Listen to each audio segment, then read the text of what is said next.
Hello, everyone. Bonjour, tout le monde. Thank you for being here. Thank you, Isabelle. I love to hear you speak. Yeah, it's a delight. So, welcome. This is Cooperation by Design, creating experiences to foster collective play. I love cooperation. I love collaboration. But this is not only a joyful talk, it will be a bit critical as well. And I'd like to begin by playing a simple game together. Est-ce que tout le monde peut parler, que compter en anglais à 10? 1, 2, 3, 4, 5, 6, 7, 8, 9, 10. Oui? Est-ce que vous pouvez? OK, quelqu'un. OK. Vous pouvez aussi, you can also count in French. Compter en français si vous voulez. So this is a very simple game. So one person is going to say a number. Then the next person will say the next number. And you go upwards like this as quickly as you can. And if two people say the same number at the same time, we start again. So I'm going to start. I'm going to say 1, and I want someone to immediately say 2.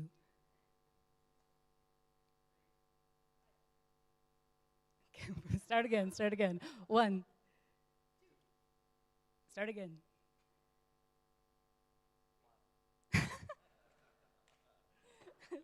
We can do it. We can get to 5. 1. 1. 1. 1.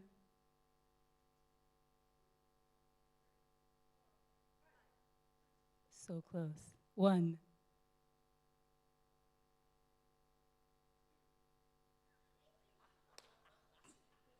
1.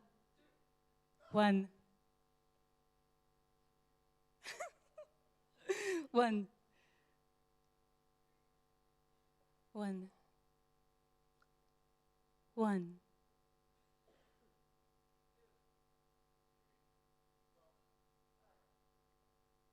I think I'm going to accept this. Sometimes this is the way it is, you know. So as you might have noticed, this talk is participatory, and participation is optional. You're never going to be forced to. But if you are interested, what I'd like you to do is if you like something I'm talking about, I'd like you to nod a little bit, or you can make a noise like, mm-hmm, or like, yeah. Can you show me a nod so I see it? Okay. And then if you're bored, I'd like you to pretend to be asleep. The better you are at pretending, like the more you go like this, the more I'm going to understand that I should change the topic. And if you're unhappy with something, if I say something that is awful, I want you to just wave your arms, and yeah, it'll give us something to talk about later. So let me introduce myself. My name is Marie-Claire LeBlanc Flanagan. It's a very long name. You can call me Marie. And I'm working towards a future where we're connected in ways that is currently unimaginable. I mean, we've seen this happening for years. We've always been connected, but it's increasing. I've been an artist my entire life. My art has taken many forms. I learned how to make art from a man who lived in his van in my yard when I was a small child. He was an American, I'm Canadian. He was a war deserter, and he taught me that anything is an art supply. My work in the last 7 years or so has been about the spaces between people. It's about how we reach for each other, how we connect, and how we fail to connect, despite how deeply we belong to each other. And this is not to say that the spaces between us are flat. They're complex and nuanced, and we'll talk about that more. But I'd like you to take a moment right now and think about a time when you felt deep connection to a community.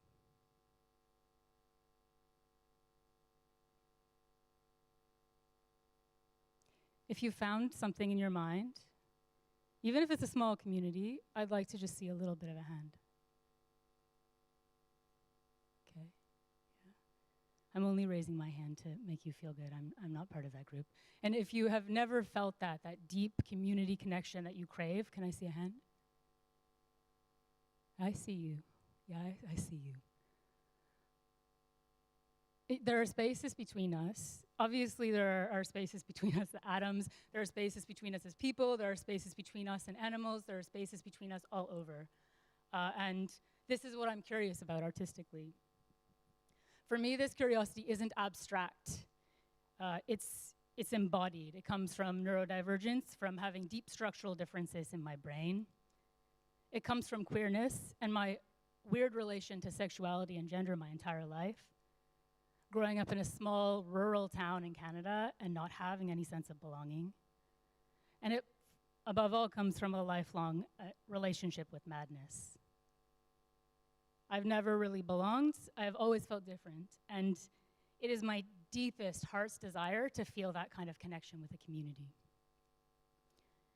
To connect with people the way I feel like I can connect with a tree. And this is what my work is. This is what my work has been for the last 7 years or so, has been specifically this question about play, about using play to look at the spaces between people and connection. Oh, I forgot I had slides. Oh, here we go. Oh, are these my slides? Good thing I forgot. There's something else. So, yeah. What does it mean to play? What does play mean to me? I mean, I work with experimental video games. I have worked with Amaze Berlin. I have worked with other festivals. I'm very interested in play.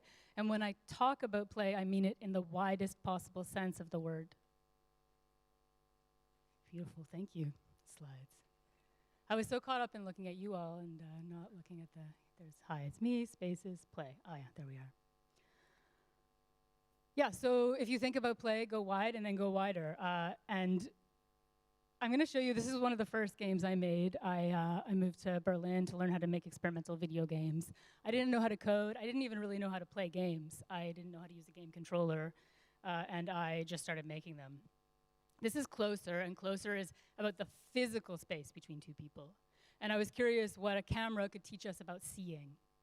It was a little critical. I was looking at computer vision and the uses of the military, of computer vision and how it's developed out of that technology.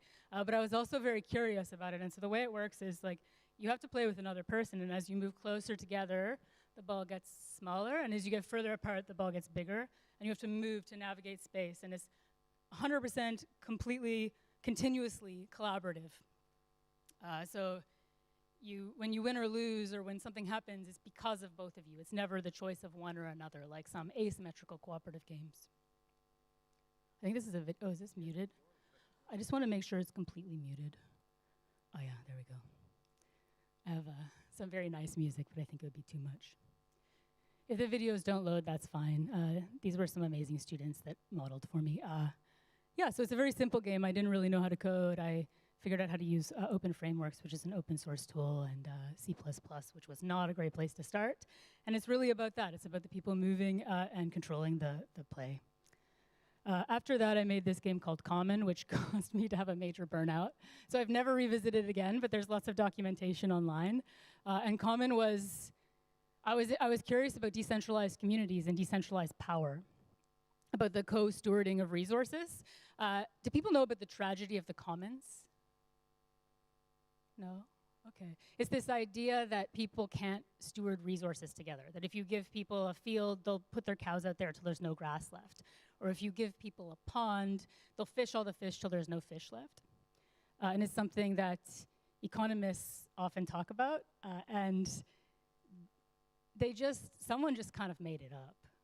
And this Elinor Ostrom won the Nobel Prize, she's an economist, for talking about how actually people are very good at co-stewarding and co-managing resources. They just need specific frameworks. So yeah, this was about that. To play this game, you had to meet up with someone in real life. So every day for a month in this city where this art festival was commissioned, I would go around and I would sit in places so people could meet up with me, or you could meet up with any active player, but it had to be a physical first meeting. After that, you played online, and you would send life force to other people by sending them some attention. Like I was curious about attention as labor and community care as labor. Those black dots in the background, the ones that are floating off are ones where the community has not cared for them. It has not sent them the life force, the resources, or they have not sent it. This is not a game where one person is blamed for an action. Everything is relational. I see there's a little community of two over there. Okay, another collaborative space. I made this with Bree Code and Lindsay Raymakers for Amaze. It's a dream room, and so it only exists in the context of a chaotic event, so you need a chaotic party, and then the dream room can exist. It's a ritual space where people would greet you. There was a tea serviced. There was soft music, soft lights, and interactive slowed down projection of the party. It was a space for the party inside the party.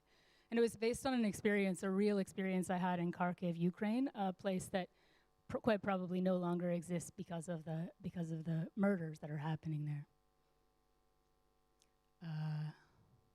Yeah, you can get inside the dream room for a second. Here we are, the people could talk. There weren't really rules. There was just a sense, a community sense of like how the space felt. I think this is a 360 video, but if I do this, it might. Oh yeah, it is. Yeah, you can. All right, maybe there's too many things to talk about. This one, just briefly, this was about opposition. I was curious about shared control. So with this game, there's 2 giant buttons. Each player gets 1 button. And if I press my button, we go my way. But I'm continuously losing my rings to you. And if you press your button, we go your way, but you're continuously losing your rings to me. And if either of us run out of rings, we both die. Yeah, I was curious about the intimacy of opposition and the kinds of relationships that we have sometimes with the people that we love or hate the most. Yeah. And this is an escape room. I was always very curious. The second I heard about escape rooms, I thought, that sounds incredible. And then I went to one and I absolutely hated it. I didn't like how arbitrary the puzzles were. I wanted to solve problems that felt meaningful. And so I created this at a small game jam. And essentially I thought, what if our escape room was about our actual needs that we have right now to escape? So in this escape room, you write your real problems on paper with a little doodle. And then there are all these cards that you can pull that help you solve them. I mean, obviously we couldn't solve most of them, but address them using metaphor, story, and other tools.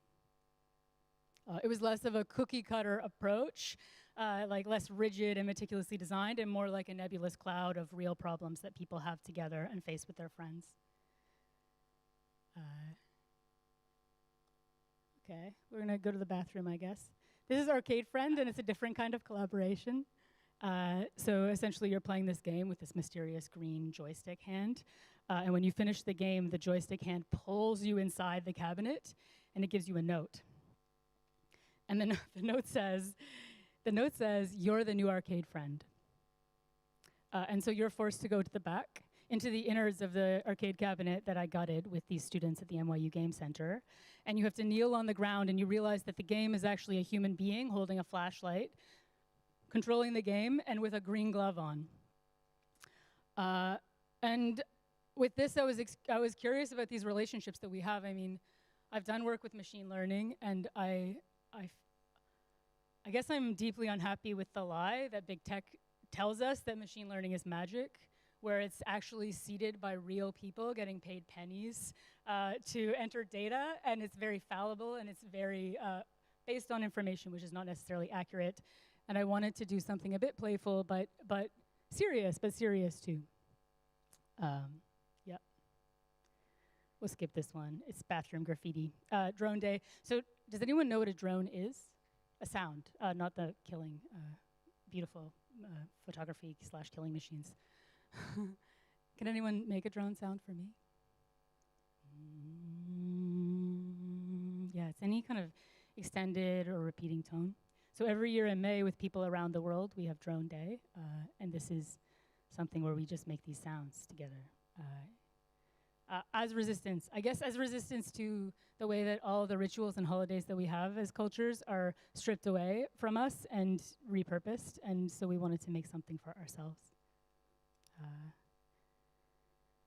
Yeah, I'll skip this one too, too many. Imaginary residency I made with my friend Jay, and it's an opportunity for artists who are exhausted to support each other in our individual practices. There's no messages, there's no homework, there's only one meeting a week where we check in and offer deep support to each other over a brief, time-constrained period.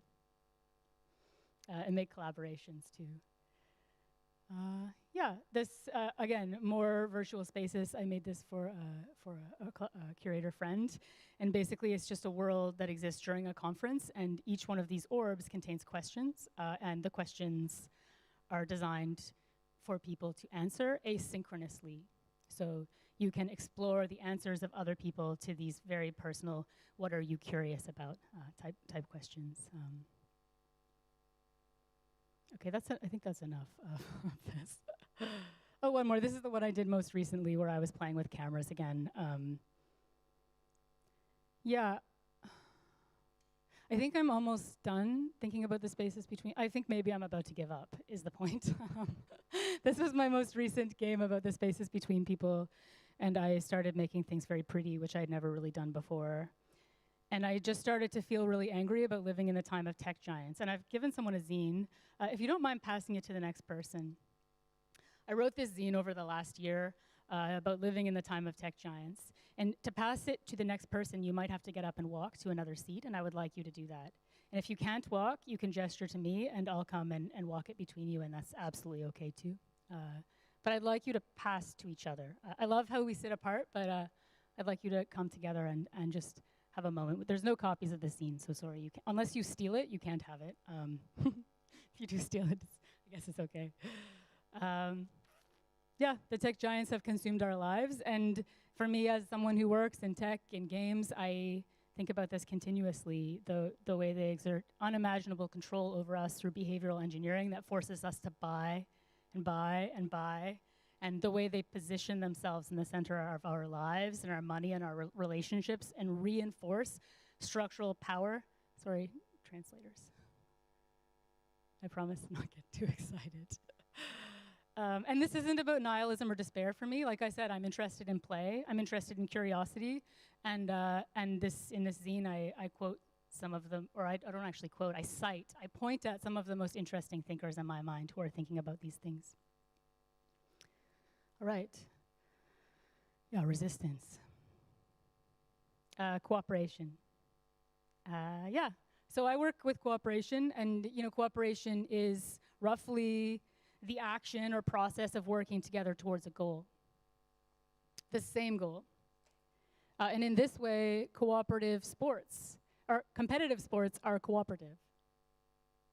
Like, what is not cooperative in a way? And for me, the interesting question is who chooses the goal? Cooperation can be magical and transformative, and it feels wonderful to be part of something, but it can also be exploitative, especially because the spaces between us are not equal.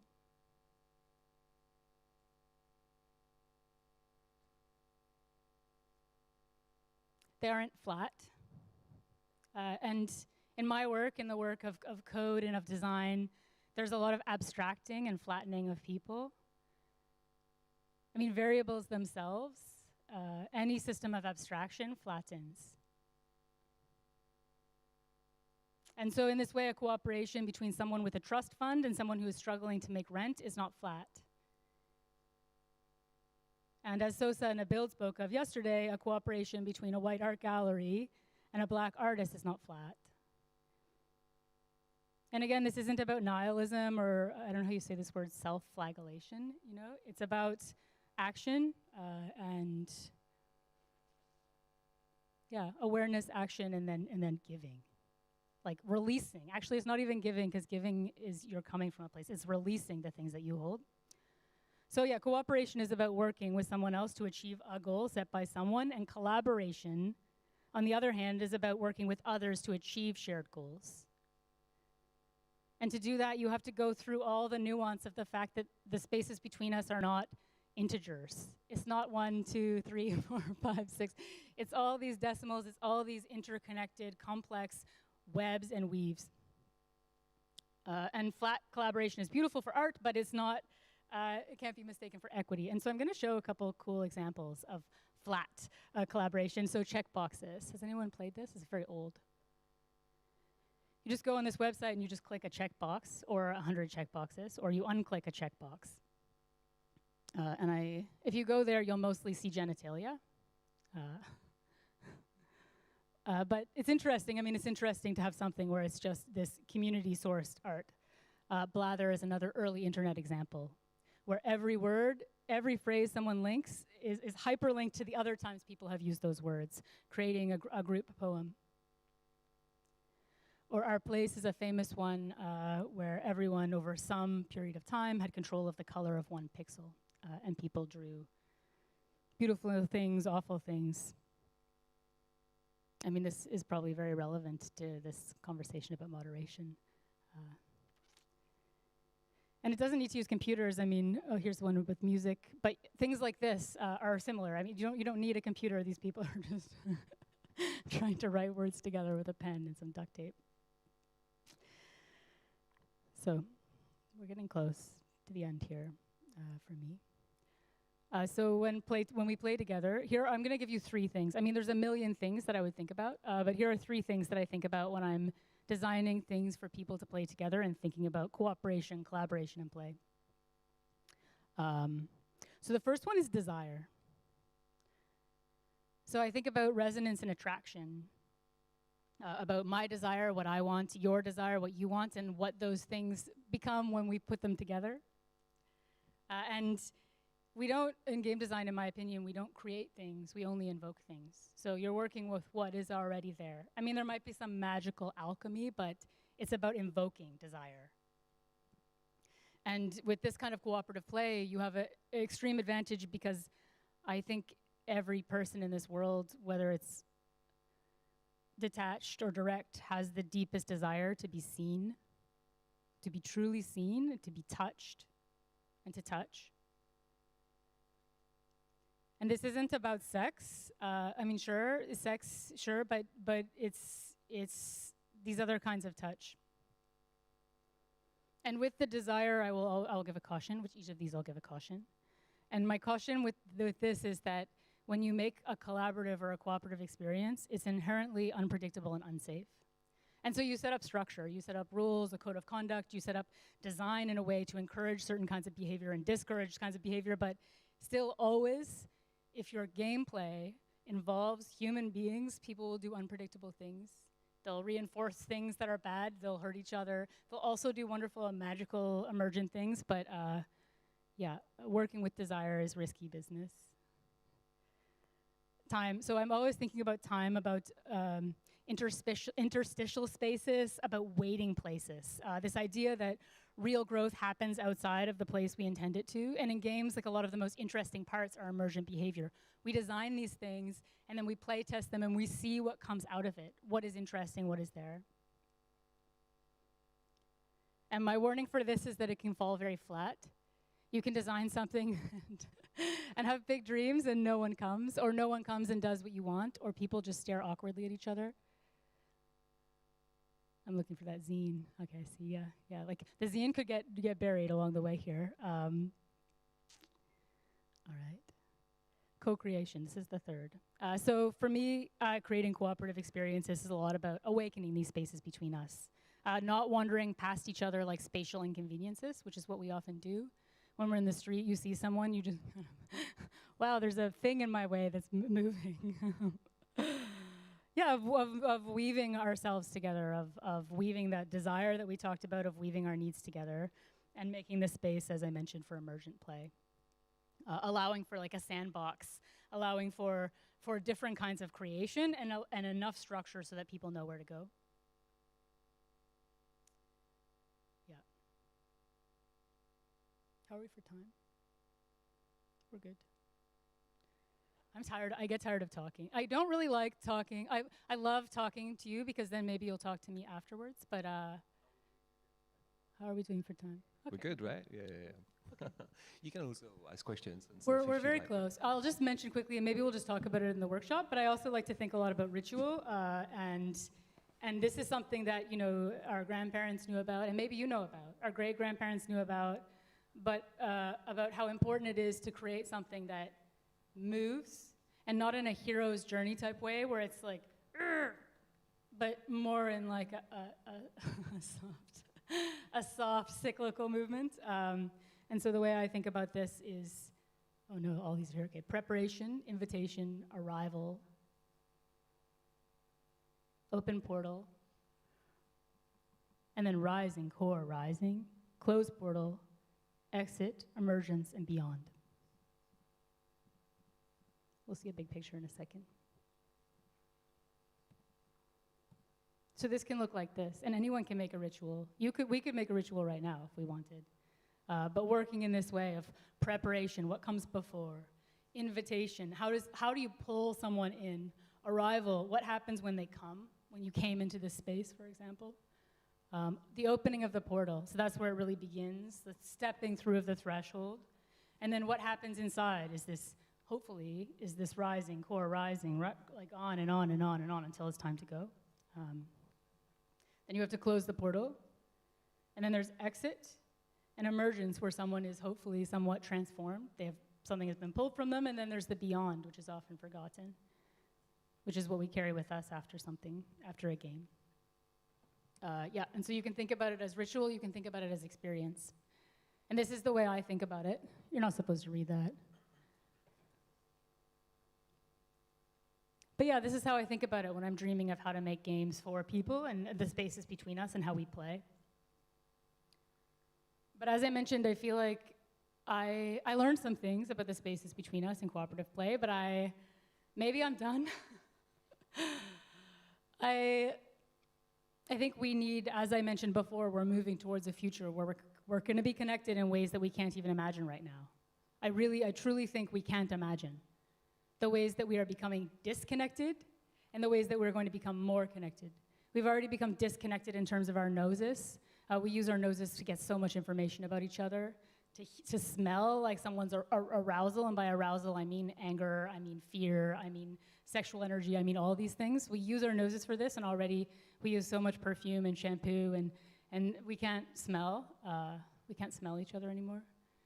And at the same time, we're connected online. It's impossible to disconnect, it feels, and to live.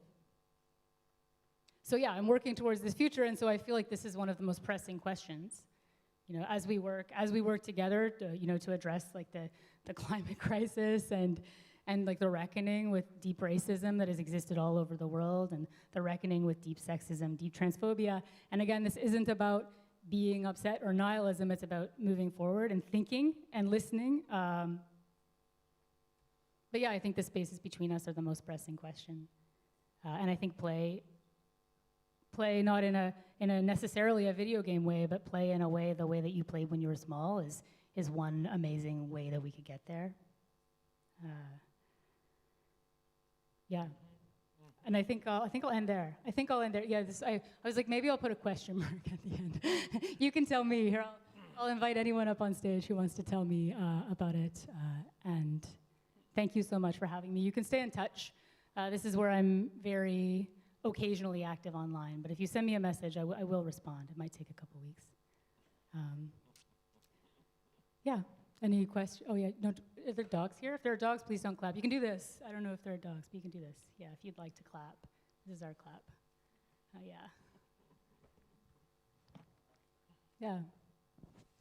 Thank you so much, Mary. There's a microphone going around, so if any questions to Mary or to know more about the workshop. Just come on up. You want to come on up? Yeah, come on up. Come on, Isabel. I want to. You guys can come on up on stage and to ask your questions. Yeah. Come on over.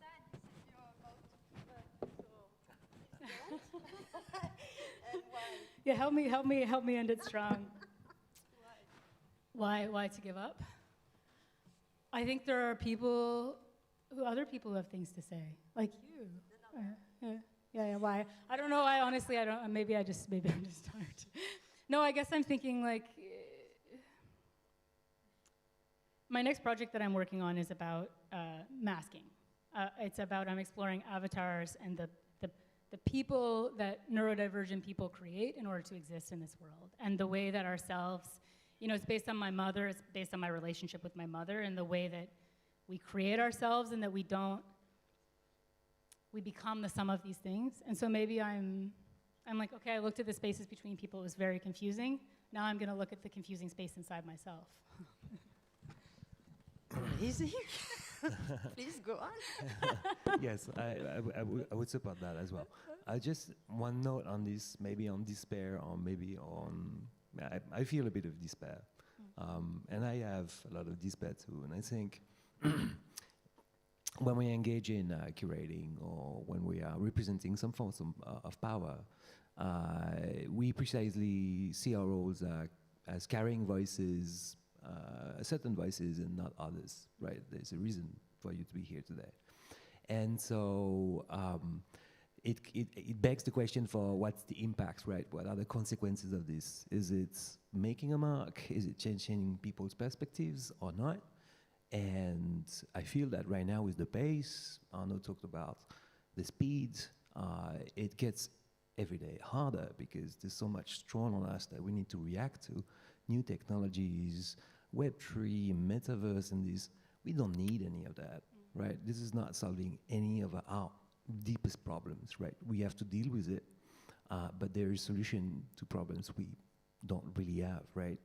And so I'm sorry to be a bit brutal because I love these technologies, I'm involved with them, but it's also a fact, right? They represent very often dystopias and stuff that are not addressing climate crisis, are not addressing actual problems that we have. And so when we are concerned with that and we want to kind of mix these technologies with actual concerns, those are small voices. And we're slow because we're individuals, because we have grassroots communities, because there are some festivals, small ones. So the only thing here that I want to say is kind of a call for support. So people with institutions, with more money than us, with bigger voices, please support these people. Please carry the voices so we can have a bigger impact. And that's the only thing I want to do, stress. So we don't despair. We shouldn't despair. Yeah, I met some people last week at a climate march that were from northern Quebec. I live in Montreal right now. And they spoke a type of French that I can understand most of your French, but I could not, I tried. It was just it's a very specific way of speaking. But I understood as best I could, and what they were saying was that there are these open air mines that are getting built, and they can't hunt the bear anymore, and they can't eat the fish anymore. And I don't eat bear or fish, but I am very obviously supportive of them being able to eat bear and fish because they need to live, and that's their food. And the mines are impacting that, and the mines are impacting their children. And I said, what can I do? And they said, spread awareness. And this is what I am always thinking about, because now I've told you about these bears and the fish in northern Quebec. But what happens next? And this is what I don't know, this is maybe in addressing what you're saying, is I feel like what happens next isn't I make a video game about bears and fish in northern Quebec. I feel like somehow the way what happens next is that I say this into the microphone and then I don't know, what happens next? I step back and but like they traveled like 14 hours by train and plane to get to Montreal, and I just think, yeah, I don't know. I don't know what happens next in this world. I always believe that this media can be used in a tactical way to raise awareness. So let's use them for calls to actions. And we have to change the demand, and we have to get rid of this more and more and more and more. This is what I love about your work. Is that it's not my work, but like your work but your positioning, because I mean at a talk yesterday someone was talking about how the people who have the ideas are celebrated and like the person who's like maintaining is not. And I feel like in the same way, it's like, for me, this is about collaboration and about cooperation, is like finding ways to celebrate this too, what you're doing. Yeah. And the way that we hold each other, like the holding of people and community is, to me, much more important than making our ideas. And making ideas are very important, but holding is key. Any comment or question? Please save me. Please make a comment. If not, I just also want to stress that we're all going to have lunch together, and I think that's also a kind of celebration. Yeah. I'm not sure the food is going to be extraordinary, but the idea of having a conference and then we can all share the kind of takeaways or interests after that is Oui, et je peux comprendre français aussi. Je parle comme un petit enfant, mais je peux comprendre. Si vous pouvez parler avec moi, I will, I will understand you. But don't expect me to say anything, clearly, yeah. Oui, mon grand-père était français. Ouais. But, yeah, Thank you very much. it's been a delight. Is there something beautiful we can say to close this? I feel like you have to close the portal, right? This is the key. Yeah. The NS is on me? No. I'd like everyone to point at someone that you're curious about knowing better. You're at this conference together. I want you to find someone in the room and point at someone. And if you don't know who, I'd just like you to point, but like a gentle point, you know, like maybe points can feel aggressive, so it could be like, oh. Can I see some pointing? Yeah, beautiful. Yeah, thank you so much. It's been wonderful being here with you today, and we'll talk soon.